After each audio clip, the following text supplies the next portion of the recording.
جائے، ایک دن ایسا ہونے والا۔ آئیے آپ آج کے اجلاس کے تعلق سے، مدرسوں کے تعلق سے، قرآن کے تعلق سے کچھ جاننے کی کوشش کرتے ہیں۔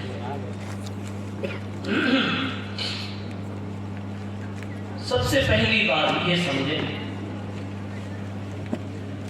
خطبے میں میں نے من یہدہ اللہ فلا مضل لہ کو تکرار کے ساتھ پڑھا تھا، اس میں ایک بڑا مضمون چھپا ہوا۔ من یہدہ اللہ فلا مضل لہ، من یہدہ اللہ فلا مضل لہ۔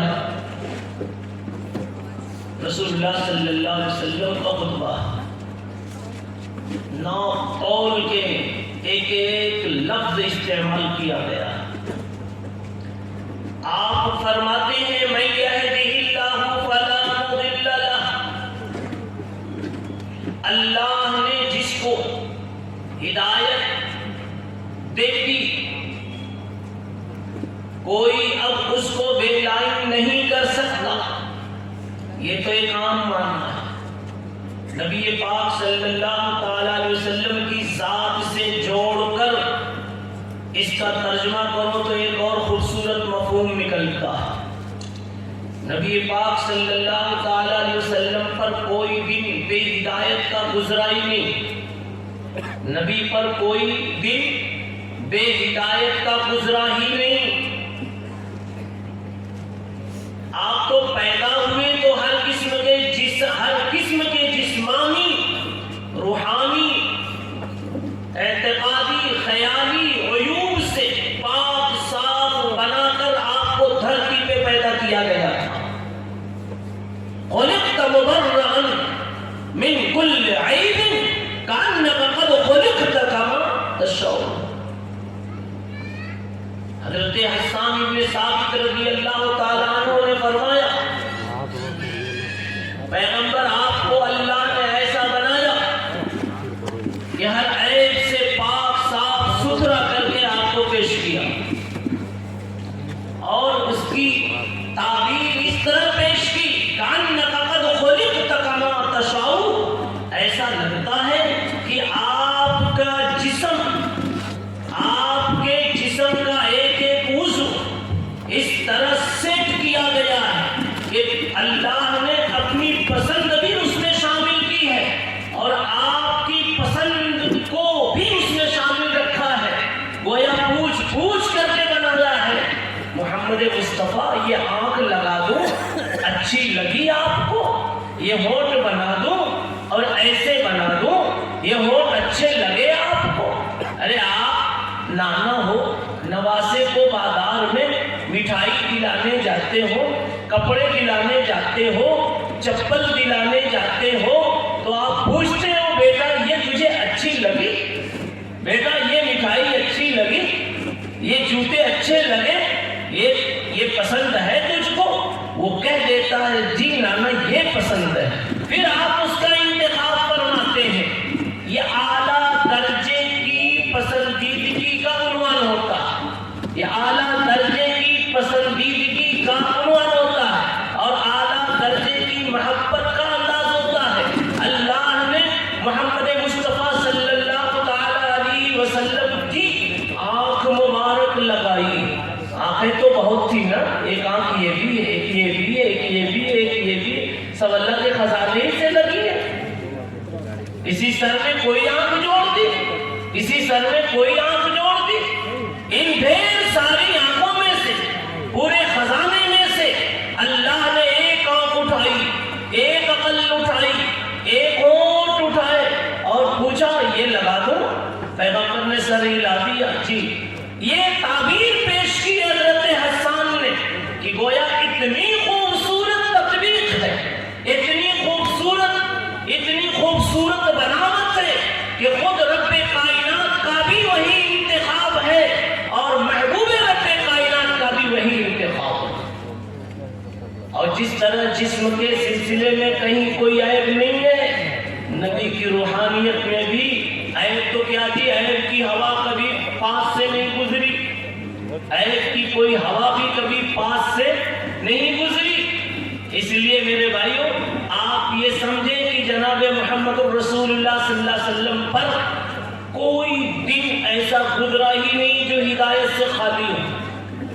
اب آپ فرما رہے ہیں اور مکی ماحول ہے یا مدنی ماحول ہے اور آپ ارشاد فرما رہے ہیں جس کو اللہ ایک مرتبہ ہدایت کا تاج پہنا دے، ہدایت کا تاج پہنا دے، اسے کوئی اتار نہیں سکتا۔ یہاں نبی کے لیے جب ہدایت کا لفظ استعمال کیا گیا تو مراد اس سے تاج نبوت، اور مطلب یہ ہے کہ جب ایک مرتبہ اس یتیم عبداللہ کو اور اس آمنہ کے لال کو اللہ نے نبوت کی کرسی پر بیٹھا دیا، نبوت کی کرسی پر بیٹھا دیا، اب اس کرسی سے اے مکے والوں، مدینے کے منافقوں، یہودیوں، عیسائیوں، اب اس کرسی سے کوئی اس محمد مصطفیٰ کو اتار نہیں سکتا۔ ایک مرتبہ جب اللہ نے اپنے نبی محمد مصطفیٰ صلی اللہ علیہ وسلم کو نبوت کا تاج پہنا دیا، اب کوئی اس تاج کو آپ کے سر سے دور نہیں کر سکتا، نہیں کر سکتا۔ کیا مطلب؟ کوئی چیز اپنے مقصد کے ساتھ تصور میں لائی جاتی ہے۔ انسان جب بولا جائے تو پریم اور محبت کا تصور آنا لازم ہے۔ شیر اور درندہ جب بولا جائے درندگی کا تصور آنا لازم ہے۔ مٹھائی جب بولی جائے اس کی لذت کا تصور آنا لازم ہے۔ شیر اپنے لوازم کے ساتھ تصور میں آتی ہے۔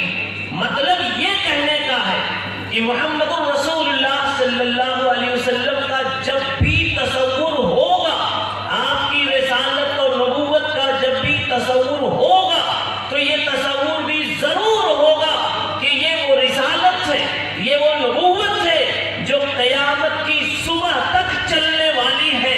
نبی دنیا سے چلے بھی جائیں گے، رسالت نہیں جائے گی، نبوت نہیں جائے گی، آپ کی نبوت، آپ کی رسالت قیامت تک باقی رہنے والی ہے۔ نبی کا مشن باقی رہنے والا ہے، نبی کا کام باقی رہنے والا ہے۔ اب یہ نبی کا کام، نبی تو چلے گئے، نبی چلے گئے اور جب جانے لگے تو اللہ نے پوچھا بھی تھا۔ نبی پاک صلی اللہ علیہ وسلم کے انتقال کا وقت جب قریب آیا نا تو حق تعالی شانہ نے فرشتے کو بھیج کے پوچھا، پیغمبر اب آؤ گے کہ ابھی وہیں رہو گے؟ یہ یاد رکھیں، نبیوں کو اللہ جب بلاتا ہے اور موت دینا چاہتا ہے تو اللہ ڈائریکٹ نہیں بھیج دیتا، پہلے ایک اختیار دیتا، آؤ گے کہ ابھی اور رہو گے، آؤ گے کہ ابھی اور رہو گے۔ اللہ تعالیٰ نے، اللہ کے نبی صلی اللہ تعالیٰ علیہ وسلم نے اپنا انتخاب ظاہر فرمایا، اللہم بالرفیق الاعلی، یہ اللہ کے پاس اب آنا ہی چاہتا ہوں لیکن تھوڑا سا کچھ مسئلہ ہے، غم آپ کو سوار تھا۔ فرشتے نے جا کے کہا اس وقت غم میں ہے، بھیجا گیا پوچھو کیا غم ہے۔ فرشتہ کے پوچھتا ہے، اللہ تعالی، اللہ کے نبی صلی اللہ علیہ وسلم فرماتے ہیں میں آنے کو تیار ہوں لیکن میں سوچ رہا ہوں کہ 23 سالہ دور نبوت میں، 23 سالہ دور نبوت میں میں نے جو چمن سجایا ہے اور جو گلشن آباد کیا ہے، طرح طرح کے پھول اس میں سجائے بسائے ہیں، اس چمن کی ایک ایک گل کی حفاظت کون کرے گا؟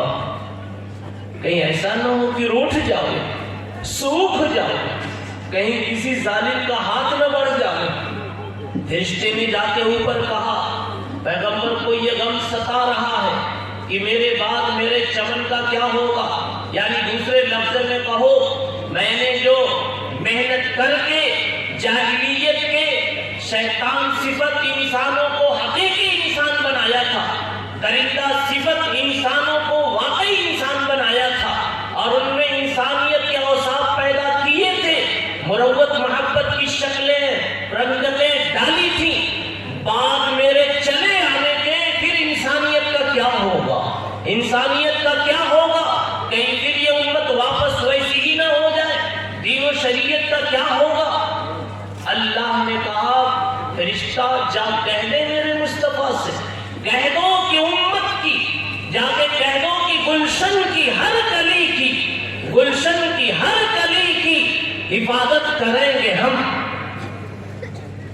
کہہ دو کہ صدیق میں اگر صدق و وفا کی رنگت ڈالی ہے تو حفاظت ہم کریں گے، فاروق میں عدل و انصاف کی خوبو رکھی ہے تو حفاظت ہم کریں گے، عثمان اگر حیا کی شکل و صورت اور پیکر ہیں تو اس کے بقا کے ذمہ دار ہم ہیں، علی کی صفات کے بقا کے تحفظ کے ذمہ دار ہم ہیں، گلشن کی ہر کلی کی حفاظت کریں گے ہم، نہ جانے کس کلی سے گلستہ مہک اٹھے۔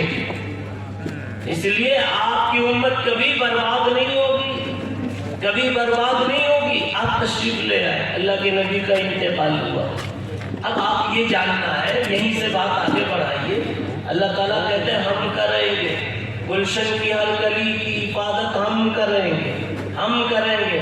کہ اللہ زمین پر اتریں گے، اللہ جو ہے وہ خود قرآن پڑھیں گے پڑھائیں گے نہیں، اللہ اپنے بندوں کو توفیق دیں گے، اپنے بندوں میں سے چنیں گے کسی کو اور کام لیتے رہیں گے۔ اللہ یجتبی الیہ من یشاء، چنتے رہیں گے، چنتے رہیں گے، چنتے رہیں گے۔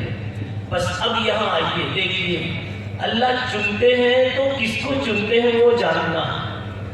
ہم نے بھی تو کچھ بچے پیدا کیے نا، ہمارے بچوں میں سے کسی کا چناؤ ہوا کہ نہیں ہوا؟ نہیں ہوا تو سمجھ جاؤ شاید اس قابل ہی نہیں تھے، جی اس قابل ہی نہیں تھے۔ جب کسی عالم کو دیکھو، کسی دیندار کو دیکھو، کسی باکمال کو دیکھو، کسی تقوی والے کو دیکھو، کم از کم اتنی تمنا تو کر لینی چاہیے، کاش یہ نورانی چہرہ، کاش یہ تقوی والا میرا بیٹا ہوتا، میرا بھائی ہوتا، میں ان کا بیٹا ہوتا، یہ میرا رشتہ دار ہوتا، میں ایسا ہوتا۔ یہ تمنا بھی اب نہیں رہی۔ وائے ناکامی متائے کارواں جاتا رہا، اور کارواں کے دل سے احساس زیاں جاتا رہا۔ لٹ گئے، پھر بھی احساس نہیں کہ کیا ہوا۔ تمنا کرو گے میرے بھائیو، آپ اگر انگوٹھا چھاپ بھی ہو، سڑک چھاپ بھی ہو، کچھ نہیں جانتے، آپ کو کلمہ طیبہ بھی برابر مخرج کے ساتھ یاد نہیں ہے، لیکن شاید آپ کا بیٹا کوئی محدث زمانہ بن جاوے، فکریں رنگ لاتی، نیتیں پھل دکھاتی، نہ مانے تو کر کے دیکھو، فکر ہو جائے میرا بیٹا غزالی بنے، میرا بیٹا رازی بنے، میرا بیٹا بخاری بنے، اللہ بنا کر دکھا دیں گے۔ آپ کبھی نہیں سوچنا میں کیا بنوں گا، میرا بیٹا کیا بنے گا، مایوسی خدا کے دربار میں نہیں ہے۔ باز آ ہر ہستی باز آ، یہ اشعار صرف آپ لوگوں کی برکت سے آ رہے ہیں۔ انہوں نے چھیڑ دیا نا، نہیں سمجھا، ماحول بنا دیا تو اشعار آ رہے۔ کئی نیتیں کریں گے اچھی اولاد کی، لیکن انشاءاللہ بھی نہیں بول رہے۔ ارے بابا، اللہ تعالیٰ نے کہا ہے کہ جب اچھی اولاد دوں گا نا، تمہیں بھی اچھا بنا دوں گا، تو سب سے اچھا تمہیں کو کھلاؤں گا اور سب سے اچھا تمہیں کو پہناؤں گا۔ بیلنس نہیں ہوگا پھر بھی سب کام کروا دوں گا۔ بیلنس کا ٹینشن کیوں دیں گے اللہ تعالیٰ؟ بیلنس والے کوئی چین سے تھوڑا نہیں رہتے ہیں، ان کا آج 500 روپیہ ادھر ادھر ہو گیا تو آدھی رات نیند نہیں آئی، اور بیلا والا بیوی کو جھٹکتے رہتے ہیں کہ تیرے پسینے کی بات آ رہی ہے۔ ارے وہ 500 روپیے کی بات ستا رہی ہے تو کہتے ہیں تیرے پسینے کی بات آ رہی ہے، دونوں میں جھگڑے ہو رہے ہیں، اور پردے کے پیچھے یہ ہے کہ 500 کوئی لے کے بھاگ گیا۔ کچھ بات نہیں سمجھ میں آ رہی جی؟ درد کہیں ہوتا ہے اور بتلاتا کہیں نہیں جی۔ خیر میں کیا کہنا تھا، نیتیں کرو، بتا دوں میں، امام بخاری رحمت اللہ علیہ جیسا بے مثال انسان دنیا میں اس کی نظیر نہ ملے۔ میری زندگی میں کوئی ایسا کام ہے جس کو ہم یقین کے ساتھ کہہ دیں کہ اللہ جب حشر میں بہت غصے میں ہوگا میں اپنا یہ کام کھول کے دکھا دوں گا اور اللہ مسکرا دے گا اور غصہ ٹھنڈا ہو جائے گا؟ کہ بھائی آپ کے اشعار میں کوئی ایسا شعر ہے جو سنا دیں گے؟ جی میری تقریروں میں میری باتوں میں کوئی ایسی بات ہے؟ کسی عابد کے سجدوں میں کوئی سجدہ ہے ایسا؟ کسی سخی کی سخاوت میں ہے کوئی ایسی سخاوت کہ آپ یقین سے کہتے ہیں دکھا دوں گا تو اللہ خوش ہو جائے گا، کہے گا میرا غصہ ختم؟ ہو سکتا ہے اسی میں کیڑا نظر آ جائے، غصہ بڑھ جائے۔ ارے بابا بریانی نہ دیتے مجھ کو، چاول نہ دیتے مجھ کو تو چلتا، لیکن تو لایا بھی ایسا چاول جو ہفتے بھر کا سڑا ہوا کیڑے چل رہے تھے، نہ لاتے تو غصہ نہیں آتا، لائے تو میری تحقیر کر دی، اس لیے میرا غصہ بڑھ گیا۔ کچھ مضمون سمجھ میں آیا؟ تو ہماری جو نمازیں ہیں، ہمارا جو لکھنا پڑھنا ہے، ہماری جو نیکیاں ہیں، دکھتی تو ہے کہ نیکیاں ہیں، دکھتی تو ہے کہ بریانیاں ہیں، اندر میں کیڑے چل رہے ہیں۔ آپ کہتے مجھے ٹینشن آ گیا، نہ کھلاتے تو چلتا، اللہ کہتے اے حج کرنے والا، گندے پیسے سے آنے والا، حرام و سود سے آنے والا، رشوت جمع کر کر کے آنے والا، بہنوں کی میراث دبا کر کے آنے والا، تو کعبہ کو نہ آیا ہوتا تو اچھا تھا۔ کیڑے ہیں کہ نہیں اس میں؟ مولانا کیڑے ہیں کہ نہیں؟ جی یہ اس لیے رک گیا، سوچنے کی جگہ ہے، کتنوں نے ابھی تک بہنوں کا حصہ نہیں دیا۔ ٹوپیاں بھی شاندار ہیں ان کی، بے ٹوپی والوں کی کیا کہانی؟ سمجھا جی؟ ہاتھ میں تصویر بھی ہوتی ہے، در زباں تصویر بر زباں تصویر در دل گاؤ گھر، این چنی تصویر کہ دارت اثر، بے معنی تصویر، دھاگے توڑتے ہیں صرف اور پیسے باقی کے باقی، میراث دبائی اور اسی انداز سے چلے گئے کعبہ پہنچے۔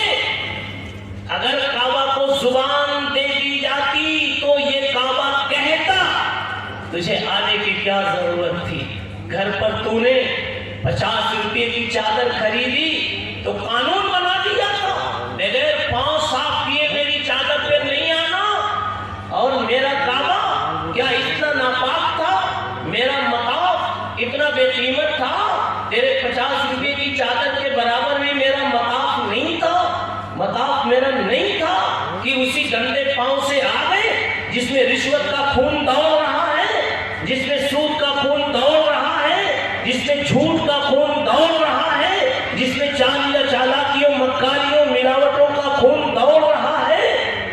ایسے پیسے سے، ایسے خون سے، ایسی طاقت سے کعبہ کو آ گئے۔ اسی لیے تو حال یہ ہوتا ہے کہ کعبہ بھی گئے پر نہ گیا عشق بتوں کا۔ 15واں حج کر لیا اور ساتھیوں میں کہتے ہیں 15واں ہے، اور عمرہ تو 55واں ہے۔ کتنا ہے؟